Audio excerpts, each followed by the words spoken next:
Bienvenidos. En el día de hoy abordaremos el estudio de la unidad 4 en lo que consiste a la demanda. Al caracterizar oportunamente a la demanda como un mero acto de iniciación procesal, quedó esbozada la idea de que ella, a diferencia de la pretensión, no implica necesariamente el planteamiento de un conflicto entre partes y el consiguiente reclamo al órgano judicial de que dicte una sentencia de fondo, sino por el contrario se configura con motivo de una petición formulada al órgano judicial por una persona distinta a este, en el sentido de que se le requiere que disponga la iniciación y el trámite determinado de un proceso. Entre los requisitos que establece el Código Procesal para la demanda, tenemos que la demanda será aducida por escrito y contendrá necesariamente los siguientes requisitos.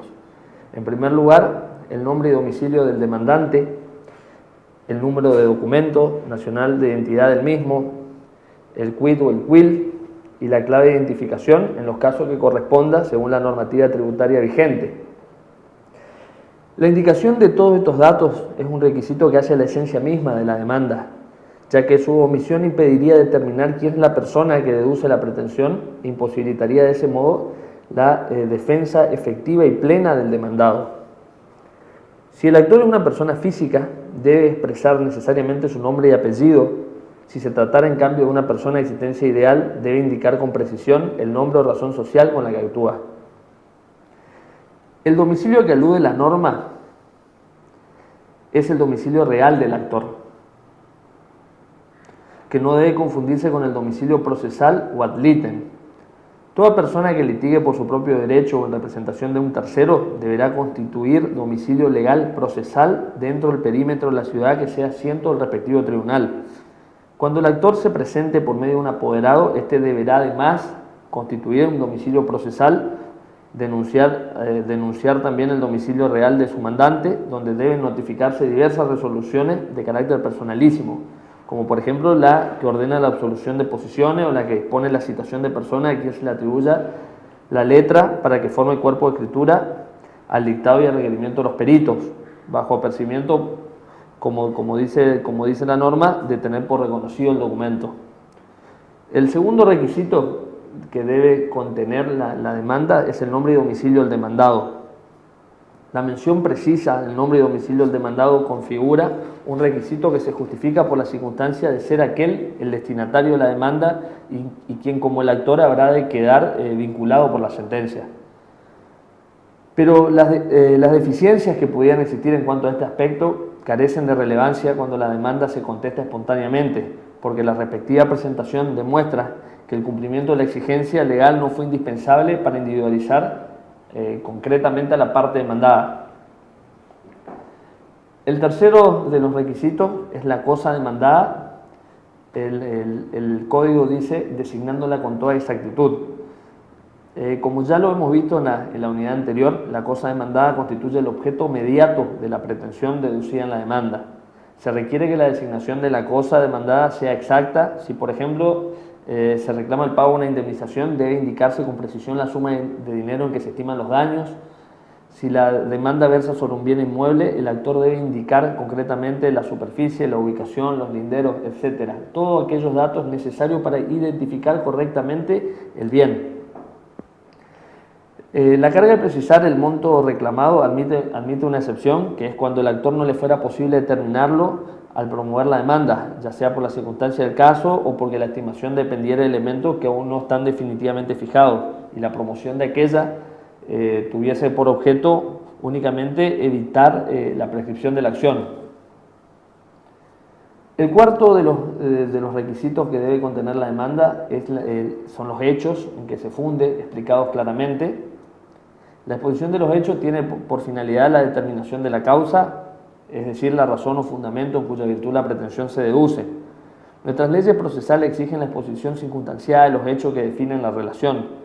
Como ya lo habíamos mencionado también en la unidad anterior, no cualquier hecho, sino los hechos que son necesarios a los fines de explicar bien la configuración jurídica del caso.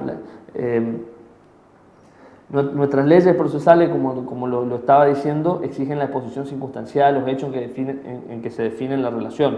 La claridad en la exposición de los hechos reviste fundamental importancia por cuanto el demandado le incumbe la carga de reconocerlo o negarlo categóricamente.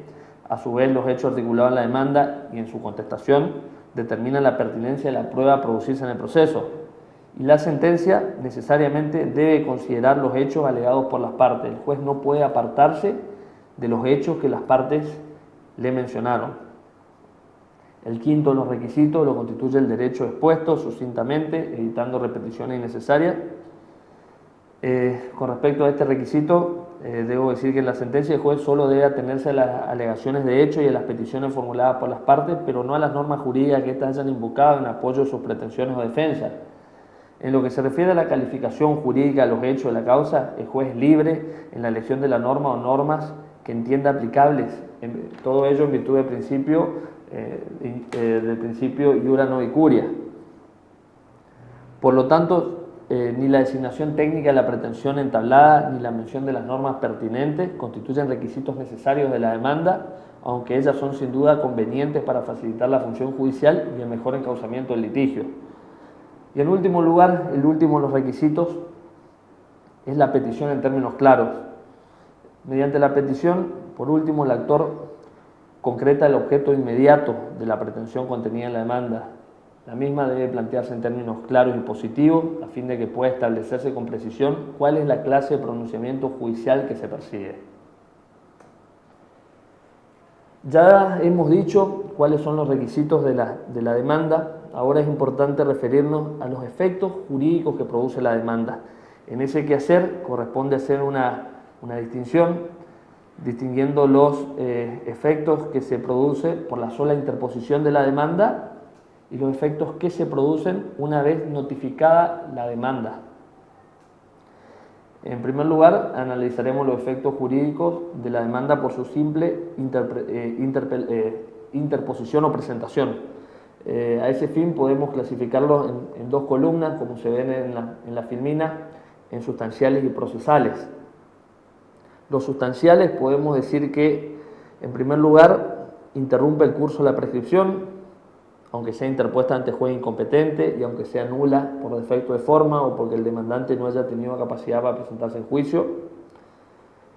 A su vez, también impide la extinción de ciertos derechos sujetos a plazo de caducidad o solo susceptibles de transmisión a los herederos cuando la demanda haya sido entablada por el causante. Determina la prestación debida en las obligaciones alternativas cuando la elección de aquella fuera dejada al acreedor.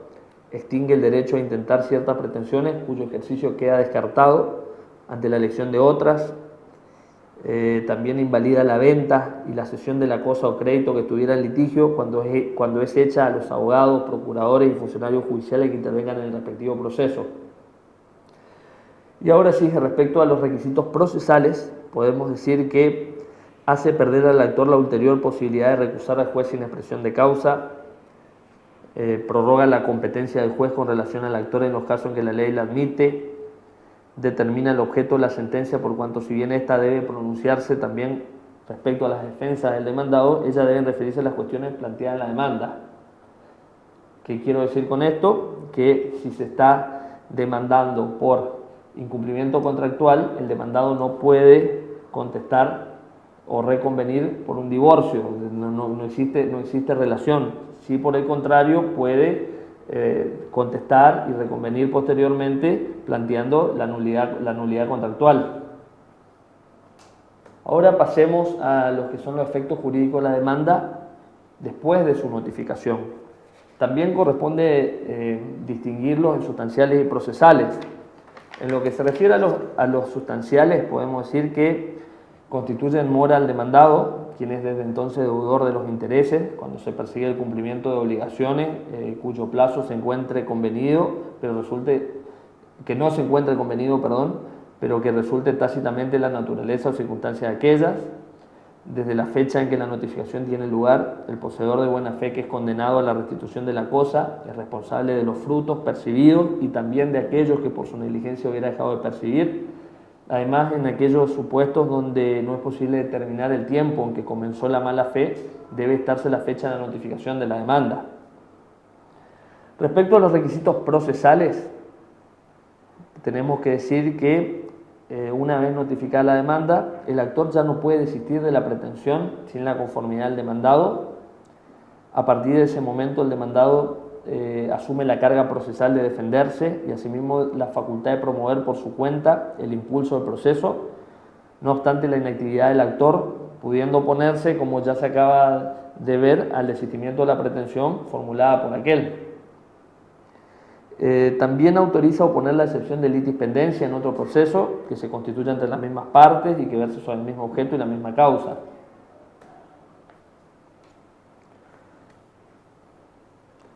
Es importante decir, en lo que respecta a la prueba documental y al ofrecimiento de la restante prueba, que con la demanda, reconvención y contestación de ambas, deberá acompañarse la prueba documental y ofrecerse todas las demás pruebas de que las partes intentaren valerse.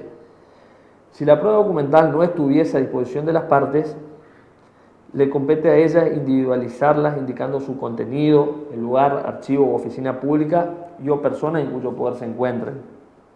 Después de interpuesta la demanda, no se admiten más de parte del actor sino documentos de fecha posterior o anteriores bajo juramento o afirmación de no haber tenido conocimiento de ellos. También es importante señalar que la falta de presentación de documentos en el momento procesal oportuno autoriza a la parte interesada para oponerse a su agregación posterior, pero no justifica la deducción de una excepción de defecto legal. Asimismo, si se ha consentido la agregación extemporánea de documentos, el tribunal está obligado a considerarlos. Una vez que se presenta la demanda, el juzgado dicta la pertinente providencia donde confiere traslado de ella al demandado para que la conteste, primero que nada para que comparezca y la conteste dentro del plazo que corresponda.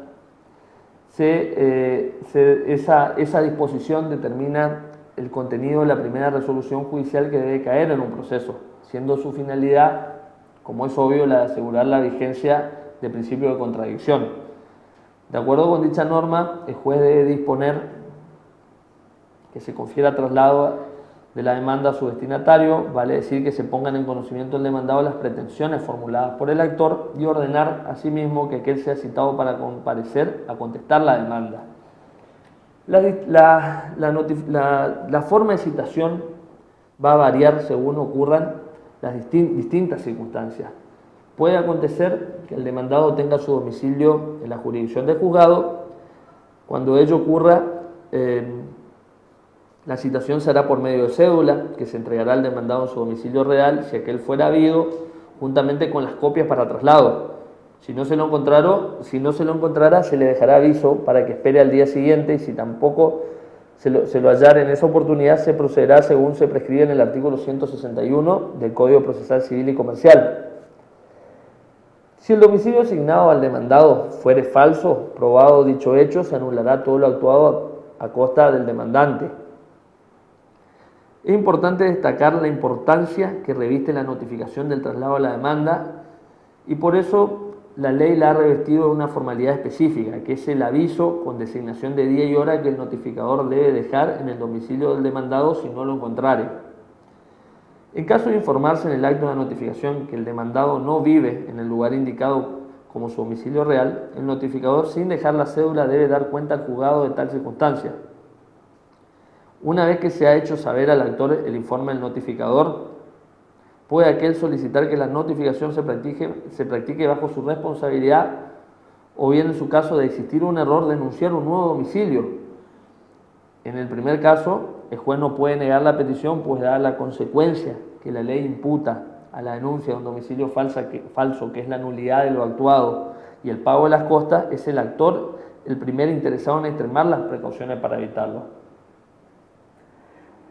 Otro de los supuestos que puede acontecer es que el demandado tenga domicilio fuera de la jurisdicción de asiento del tribunal. En este supuesto, la citación será por medio de oficio o exhorto a la autoridad judicial de la localidad que se halle, sin perjuicio en su caso de lo dispuesto en la ley de trámite uniforme sobre exhortos.